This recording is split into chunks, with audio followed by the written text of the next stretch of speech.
జగన్మోహన్ రెడ్డి ప్రభుత్వం వచ్చిన తర్వాత 2019 నుండి 2024 వరకు ఈ 5 ఏళ్లలో ఎక్కడా కూడా వదలకుండా ప్రతి శాఖ ప్రతి డిపార్ట్మెంట్ గుడి బడి ప్రతి చోట స్కాములు చేశారు, విచ్చలవిడిగా డబ్బులు దోచేశారు. ఒక తిరుమలలో మనం చూస్తుంటాం చాలాసార్లు అన్ని శాఖలో తిరుమలలో లడ్లో కానివ్వండి, మనం చూసాం నెయ్యిలో కానివ్వండి, అలాగే ప్రసాదంలో కానివ్వండి, ఒకటి కాదు ప్రతి దాంట్లో కుంభకోణం చేశారు గత ప్రభుత్వం. రోజుకు ఒకటి బయటపడుతుంది. ఇప్పుడు ఒక విషయం తాజాగా ఏం కాదు, అందరూ తెలిసే ఉంటుంది. ఆ విషయాన్ని మీద మాట్లాడాల్సిన అవసరం ఉంది కాబట్టి చెప్తున్నాము. మీడియా ద్వారా తెలియాల్సిన విషయం అంటే ప్రజలకి, అలాగే ఈఓ శ్యామలరావు గారికి, అడిషనల్ ఈఓ వెంకయ్య చౌదరి గారి దృష్టికి కూడా తీసుకెళ్ళాను. ఈరోజు ఉదయం కలిశాను. కొన్ని అప్పుడు ఈ పేపర్స్ నా దగ్గర లేవు, కానీ కలిసి మీకు అప్పచేస్తా సార్, మొత్తం పూర్తి డేటా ఇస్తాను చెప్పాను. ఈ మీడియా ద్వారా కూడా తెలియజేసే అవసరం ఏమంటే, తిరుమల తిరుపతి దేవస్థానంలో ట్రాన్స్పోర్ట్ విభాగంలో ఒక రెడ్డి గారు ఉన్నారు, అనకొండ రెడ్డి గారు అంటే పేరు. ఆయన తెలుగులో అందరూ వేరే అంటే నేను ఇంగ్లీష్లో చెప్పా. అనకొండ రెడ్డి అంటే వాస్తవాలు ఉన్నాయి కాబట్టి ఏది కూడా ఒక వ్యక్తి గురించి మాట్లాడేటప్పుడు మనం మాట్లాడే ముందు ఆయన గురించి 100కి 200 సార్లు ఆలోచించి ఎంక్వైరీ చేసి దాని గురించి ఒక నిజాలు తెలుసుకున్న తర్వాత మాట్లాడతారు రాజకీయాలు ఉన్నప్పుడు. ఒక రెడ్డి గారు ఉన్నారు, ఆయన ఆధ్వర్యంలో ఆయన 2006లో టీటీడీలోకి వచ్చాడు. జేఈఓలు మారిపోయారు ఒక 5 మంది, ఈఓలు మారిపోయారు ఒక 5 మంది, చైర్మన్లో ఒక 10 మంది మారిపోయారు, ఒక 200-300 మంది బోర్డు మెంబర్లు మారిపోయి ఉంటారు. కానీ ఆయన మాత్రం రాజశేఖర రెడ్డి జమానాలో వచ్చిన వ్యక్తి ఈ రోజు వరకు అదే శాఖ ట్రాన్స్పోర్ట్ డిపార్ట్మెంట్లోనే ఉండడం ఆశ్చర్యకరం. అది ఎందుకు అర్థం కాల. ప్రెసిడెంట్లు మారిపోయారు, ఇండియాకి ప్రైమ్ మినిస్టర్ మారిపోయారు, తిరుపతి ఎమ్మెల్యేలు మారిపోయారు, టీటీడీ చైర్మన్ మారిపోయారు, ముఖ్యమంత్రులు కూడా మారిపోయారు. కానీ ఆ అన్నకొండారెడ్డి గారు మాత్రం మారలేదు. ఇది ఎందుకు చాలా ఆశ్చర్యకర విషయం ఏమిటంటే, ఎలా ఉందంటే పరిస్థితి ట్రాన్స్పోర్ట్ డిపార్ట్మెంట్లో ఏపీఎస్ఆర్టీసీ చాలా నష్టాల్లో ఉందంటారు. ఏపీఎస్ఆర్టీసీ నష్టాల్లో ఉంది ప్రభుత్వం కాబట్టి. ఇక్కడ ట్రాన్స్పోర్ట్ టీటీడీలో పుష్కలంగా దోచేస్తున్నారు. ఒక్కొక్క మినిమం మనకి 350 వాహనాలు టీటీడీలో ఉన్నాయి.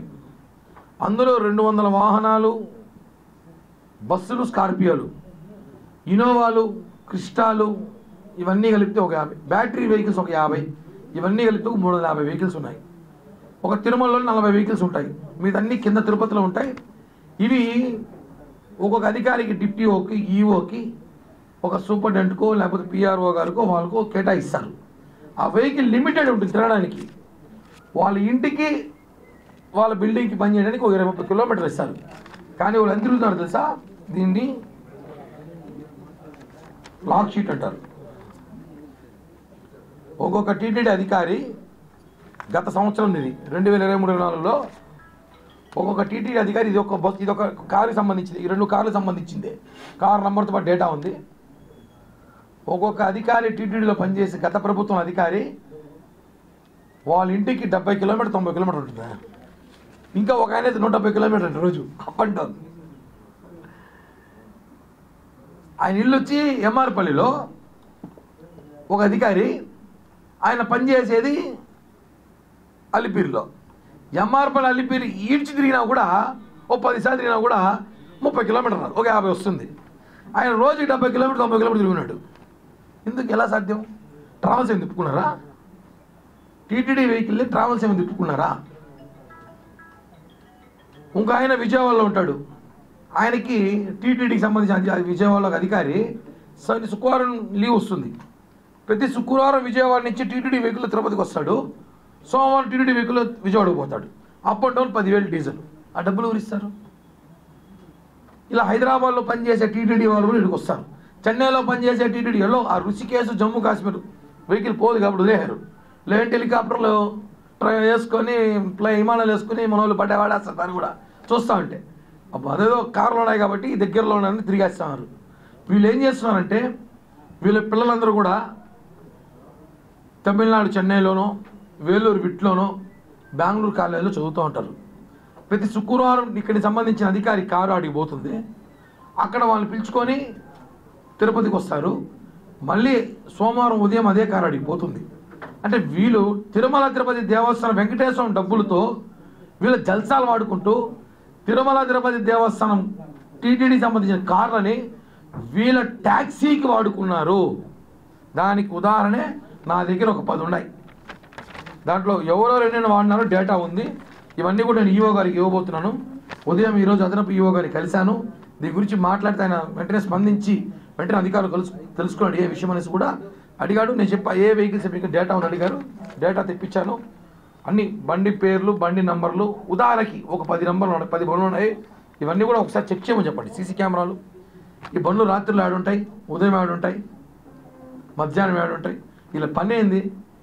గత ప్రభుత్వంలో ఆ రెడ్డి గారి హయాంలో ఇవన్నీ జరిగింది. ఇలా జరగకూడదు. ఇది జనసేన టీడీపీ ప్రభుత్వం. ప్రక్షాళన చేయాలని ఆలోచన వచ్చినాం.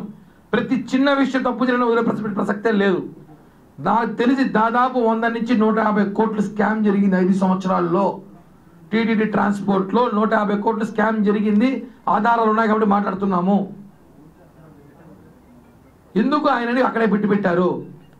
ప్రధానమంత్రులు, ప్రెసిడెంట్లు, ముఖ్యమంత్రులు, ఎమ్మెల్యేలు, చైర్మన్లు, జేఈఓలు, ఈఓలు అందరూ మారిపోతారు. కానీ అధికారి మాత్రం ఎందుకు 20 సంవత్సరాలు 18 సంవత్సరాలుగా ఒకే స్థానంలో ఉన్నాడు? ఆయన తప్ప ఇంకెవరు చేయలేరు ఆ పనిని. ఆయనే చేసినట్టు పని ఇచ్చినాడు అందరికీ. బాగా టీటీడీ వెహికల్ని విచ్చలవిడిగా వాడుకున్నారు ఒక ఆయన. ఇంకో విషయానికి వస్తే ఇంకో మహానుభావుడు ఉన్నాడు టీటీడీ రెవెన్యూ డిపార్ట్మెంట్లో. ఆయన ఏ చైర్మన్ వచ్చి ఆయన సూపరింటెండెంట్ కొట్టాడు. అదెట్ట అర్థం కాదు. ఏమైనా ఆయన ఏమైనా జీవో తెచ్చుకున్నాడు తెల్లా. నాకు తెలిసి 10 ఏళ్ళగా నేను ఒక 3 చైర్మన్లు చూసుంటా. 3 చైర్మన్లకి ఆయనే సూపరింటెండెంట్. ఏ ప్రభుత్వం ఆయన సూపరింటెండెంట్ ఉంటాడో తెలియదు. ఆయన కూడా గత ప్రభుత్వంలో తిరుమల రెవెన్యూ డిపార్ట్మెంట్లో ఒక కీలకమైన అధికారిగా ఉండి విచ్చలవిడిగా తట్టలు తిరుమలలో ఆయనకి ఎవరు జీ హుజూర్ అంటారో, ఎవరు సలాం కొడతారో, ఆయనకి సంబంధించిన 1-2 మీడియా వాళ్ళు ఆయన సలాం కొట్టి మీడియా వాళ్ళు ఉన్నారు. వాళ్ళకి 2-3 తట్టలు విచ్చలవిడిగా తిరుమలలో ఇచ్చేసినారు. ఆయనకి ఎవరైతే వాళ్ళ ఇంటికాడ పాలు పోసి వాళ్ళ ఇంటి పిల్లలకి స్కూల్కి తీసుకెళ్తారో వాళ్ళకి తట్టలు ఇచ్చేసినారు. కరుణాకర్ రెడ్డి గారు 2 తట్టలు ఇమ్మంటే 10 తట్టలు ఇమ్మంటాడంట. 10 తట్టలు అంటే సరే సార్ అని చెప్పి ఈయన 10 + 10 వేసుకుంటాడంట, 20. అడిగితే మీరే కదా చెప్పారా 10 తట్టలు ఇమ్మంటే? ఆయన మర్చిపోయింటాడు. నేనేం చెప్పుకుంటే 20 తట్టలు అనేసి. ఇలా తిరుమలలో దాదాపు 100-150 తట్టలు పోయేగా అనధికారికంగా అక్రమంగా నిజమైన వ్యాపారస్తులు కడుపు కొట్టి నిజంగా తట్టలు పెట్టుకుని ఎవరైతే ఉన్నారో వాళ్ళు ఇబ్బంది పెట్టి వాళ్ళ వ్యాపారం జరగకిన బాడుగులు గట్లకి అప్పులు పాలైపోయి తిరుమలలో అందరూ అంటారు తిరుమలలో తట్టు వ్యాపారం అంటే వాడు ఏదో అమెరికాలో సాఫ్ట్వేర్ జాబ్ అనుకుంటారు. కాదు, తిరుమలలో నిజమైన తట్టదారులు అంటే వాడు నిజంగా కోటీశ్వరుడే. ఇప్పుడు కాదు, ఒకప్పుడు. ఈ వైసీపీ ప్రభుత్వం రాకముందు వచ్చిన తర్వాత కోటీశ్వరులు ఎవరయ్యారు? ఇక్కడ స్థానిక ఎమ్మెల్యే కొడుకు అయ్యాడు. ఆ అధికారి, రెవెన్యూ అధికారి ఎవరైతే ఉన్నారో ఆ సార్ గారు కూడా మార్చాలి, బదిలీ చేయాలి. ఊరికే బదిలీ చేయకూడదు, విజిలెన్స్ ఎంక్వైరీ చేయాలి. సారు గారు ఆ డిపార్ట్మెంట్ పోకముందు సార్ ఆస్తులు ఎంత, తర్వాత సార్ ఆస్తులు ఎంత, ఇవన్నీ కూడా ఈఓ గారికి, అదనపు ఈఓ గారి దృష్టిలో తీసుకెళ్తున్నాం. ఎందుకంటే ఒక విషయం మీద మనం మాట్లాడేటప్పుడు బాగా లోతుగా చర్చించి ఆలోచించి నిర్ణయం తీసుకుని మాట్లాడతాం. కాబట్టి ట్రాన్స్పోర్ట్ డిపార్ట్మెంట్లో ఉన్న ఆ అనకొండారెడ్డి గారిని, ఇక్కడున్న ఆ సార్ని మార్చేస్తే తిరుమలలో కొద్దిగా అవినీతి తగ్గుతుంది. ఈ స్కామ్ చేసిన 100 కోట్ల డబ్బులు కూడా వెనక్కి తీసుకొచ్చి టీటీడీ పరువు కాపాడాలని కూడా స్థానిక భక్తుడుగా, జనసేన పార్టీ నాయకుడుగా కోరుకుంటున్నాను. కొన్ని ఉన్నాయి నా దగ్గర, నేను తెచ్చుకోలేదు చెప్తున్నా, అన్నీ సేకరిస్తున్నా. కొన్ని వచ్చాయి, ఇంకోటి కూడా వచ్చాయి. తిరుమలలో ఒక బస్సు కారు దొంగతనం పోయింది, అందరికి తెలిసింది, పెద్ద హిస్టరీ వచ్చింది, సంచలనమైంది. ఆ బస్సు దారిపోయిన బస్సు లేని సంగతి బస్సు డ్రైవరు చెరువు తెలియదు. అంటే ఏంటి ఈ పరిస్థితి? బస్సు డిపోలో తెలియదు, బస్సు డిపోకి పోతుందో తెలియదు, కారు డిపో పోతుందో తెలియదు. పంపించేవరకు బాధ్యత. అది తిరిగి డిపోకి వస్తూ ఉందా, ఎక్కడ పార్క్ చేస్తారు, దాని డ్రైవర్ ఉన్నాడా లేదా, ఆ డ్రైవర్ ఇంకెవరికైనా ట్రావెల్స్కి ఇస్తున్నాడు, అర్థం కాని పరిస్థితి. ఇలాంటి పరిస్థితులు చాలా ఉంది. అనకొండ రెడ్డి మీద అనేక ఆరోపణలు ఉన్నాయి. అవన్నీ కూడా విచారించిన అవసరం ఉంది. ఎందుకంటే ఒకే అధికారిని 20 సంవత్సరాలు ఎలా పెట్టిన అర్థం కాలేదు. చాలా అనుమానాలు వ్యక్తమవుతున్నాయి. ఇవన్నీ కూడా ఈ ప్రభుత్వంలో జరగదు.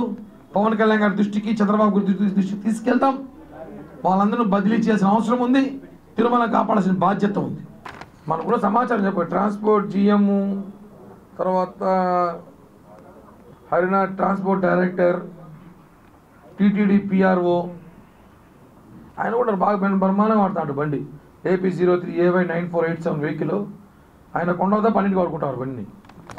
అదే చెప్తున్నాం కదా, తిరుమల దేవుని బండిని వీళ్ళు ట్రాన్స్పోర్ట్ని ట్రావెల్స్లా వాడుకున్నారు.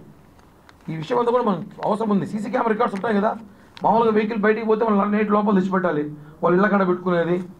అదేనా షాపింగ్లకి, షికార్లకి, పెళ్ళిళ్ళకి, పేరంటాలకి, ఇంకా అవసరమైతే రాత్రిలో దాన్ని ఎత్తుకొని రైడ్లకి వెళ్ళాను కాదు. TTD వెహికల్స్ ఇచ్చింది. నీ డ్యూటీకి ఇచ్చిన వెహికల్ 20-30 కిలోమీటర్ రమ్మంటే చెప్పాక ఇందాక MRపల్లి నుంచి అల్లిపిరికి రోజుకి 90 కిలోమీటర్ అంట. ఎలా వచ్చినాడో అది తెలియదు. తోసుకొని వచ్చినాడా, తోలుకొని వచ్చినాడు తెలియ. చెక్ చేయాలి ఒకసారి అవన్నీ. TTD EO, అదనపు EO మాజీ ధర్మారెడ్డి సార్ గారు ఈ 5 ఏళ్ళలో ఆయన కారు ఎక్కడెక్కడ తిరిగిందో, ఎక్కడెక్కడికి పోయిందో ఒకసారి చెక్ చేయాల్సిన అవసరం అయితే ఉంది. చాలా అనుమానాలు ఉన్నాయి నాకు. ఏమైనా తరలించారు. ఎందుకంటే పరకమని బయట పెట్టినారు కదా. ఆయన వెహికల్ 3789 వెహికల్ అంది. 3789 అని వెహికల్ అయింది. ఇప్పుడు ఆ వెహికల్ తిరుమలలో ఉంది. ఆయనతో పాటు 2-3 కార్లు వాడాడు ఆయన తిరిగే కార్లు నాకు పరకామని బయటికి పెట్టారు. ఇప్పుడు ఆ బయట పెట్టినాడు. ఈ కార్లు పోతాల్సిన అనుమానంగా ఉంది. పరకామని ఏమైనా వాళ్ళ ఇంటికి ఏం చేరింది అనుమానం చాలా ఉన్నాయి. ఇవన్నీ కూడా ట్రాన్స్పోర్ట్ రూపంలో అన్నీ చాలా బయటకు పోయినాయి. ఇవన్నీ కూడా TTDకి సంబంధించిన ఎవరైతే ట్రాన్స్పోర్ట్ డిపార్ట్మెంట్ బాధితులు ఉన్నారో వాళ్ళు ఇచ్చిన సమాచార శాఖ మేరకే ఇవన్నీ కూడా సేకరించాం. Thank you. జై హింద్, జై జనసేన.